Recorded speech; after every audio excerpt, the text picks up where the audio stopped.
Oi, pessoal, tudo bem? Eu sei que já faz muito tempo que eu não apareço, que eu não faço vídeo, mas como vocês já devem saber, eu tô no final de uma gestação, então as coisas estão muito diferentes e que vai ficar mais diferente ainda.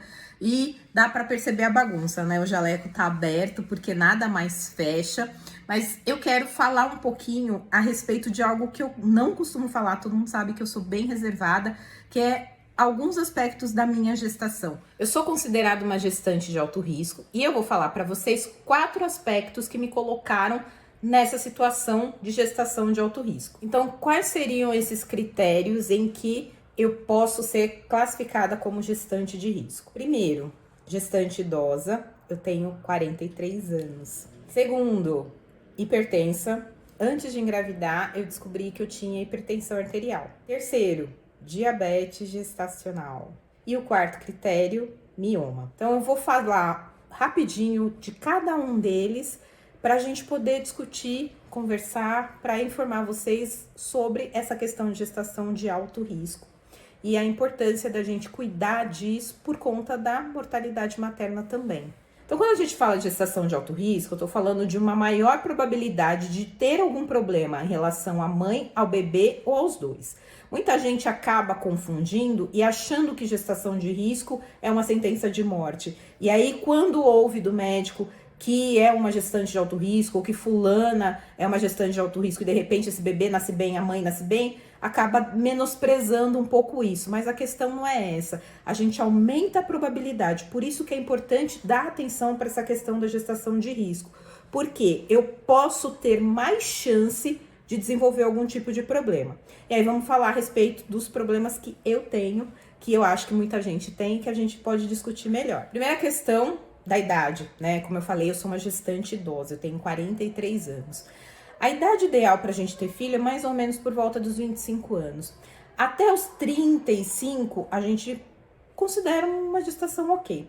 A partir dos 35, aumenta o risco de ter algum tipo de problema em relação à mãe, no sentido de mais chance de ter diabetes, de ter hipertensão, de ter algum outro tipo de problema orgânico, que é normal, e em relação ao bebê, porque os nossos óvulos, eles têm a nossa idade. Então, eu posso ter um bebê com algum tipo de alteração de desenvolvimento. Porém, a gente não pode esquecer que o outro extremo da vida, então gestantes adolescentes também podem ser consideradas gestantes de risco, justamente por conta da idade, porque não tem um desenvolvimento adequado ainda do corpo, principalmente aquelas mães com menos de 14 anos, e porque existe todo um contexto social envolvido.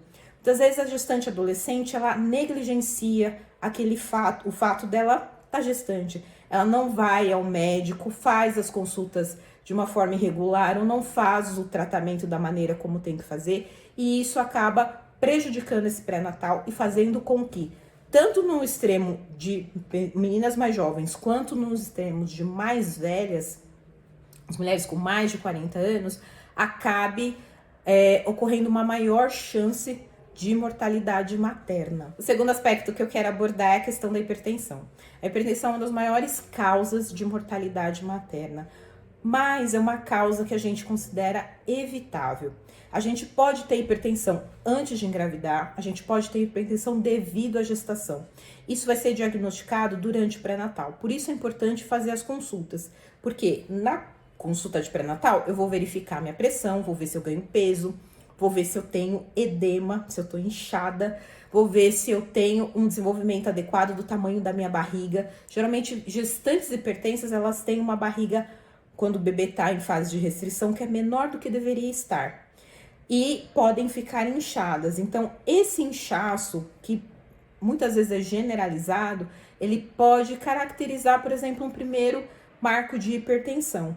É importante que essa hipertensão seja bem controlada, porque ela bem controlada faz com que tanto o parto quanto a gestação em si ocorra de uma forma normal. Quando eu tenho uma gestante hipertensa, eu preciso prestar atenção no desenvolvimento do bebê para ver se ele está desenvolvendo bem, porque ele pode ter uma restrição de crescimento e desenvolver até mesmo a morte súbita, ou seja, ter um descolamento de placenta, ter um sangramento, uma hemorragia aumentada, ter um bebê que morre dentro da barriga por asfixia, né, porque ele não recebe nutrientes da quantidade necessária, incluindo oxigênio.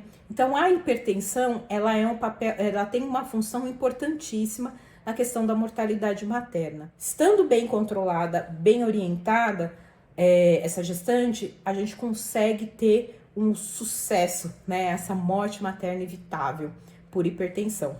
Eu tenho hipertensão, a minha hipertensão é super bem controlada. Eventualmente, acaba aparecendo alguns picos de pressão alta durante a gestação, especialmente agora no final, mas ainda tá tudo bonitinho, né? A bebê tá desenvolvendo bem, eu tô bem, então a gente vai tocando o barco aí. O terceiro ponto é a questão do diabetes. No meu caso, eu sou uma diabética gestacional, ou seja, eu descobri esse diabetes por conta da gravidez e ele pode ser revertido depois que nasce o bebê. A gente não sabe se isso vai acontecer ou não, então pode acontecer de eu permanecer diabética para o resto da minha vida. É um sinal de que meu pâncreas não funciona tão bem quanto ele deveria funcionar. Isso tem fatores familiares, então tem história familiar, mas também tem a ver um pouco com a idade e um pouco com a raça. Pessoas negras, elas tendem a desenvolver o diabetes mais fácil, assim como a hipertensão. A gente tem que lembrar que o diabetes, ele é importantíssimo não só para o bebê, porque muitas vezes a gente lembra do bebê gordinho por conta do diabetes, mas um outro fator que é extremamente importante em relação ao bebê é que ele pode desenvolver alterações cardíacas por conta do diabetes.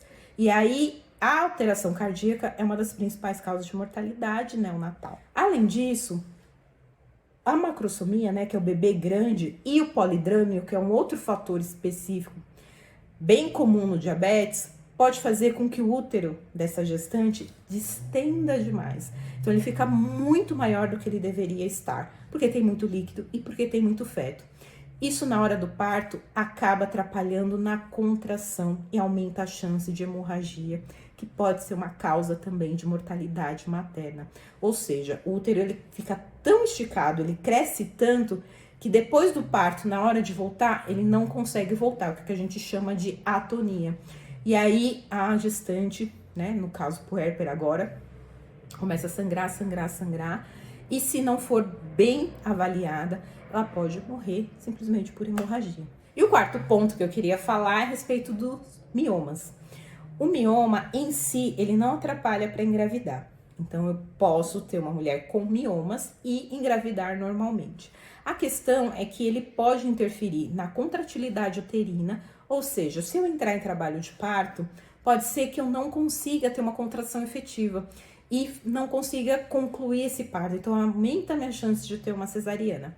Além disso, ele pode contribuir com o tamanho do útero também, assim como o polidrame, né, e a macrosomia que eu falei, a respeito do diabetes. Então, eu tenho um útero maior do que eu deveria por conta desses miomas, que também pode atrapalhar na questão da atonia.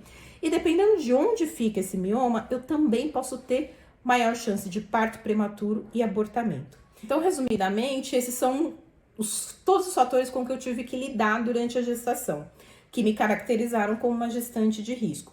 Um só desses fatores já me caracterizaria como uma gestante de risco, né? Seja por conta da minha idade, seja por conta do diabetes, da pressão ou até do mioma.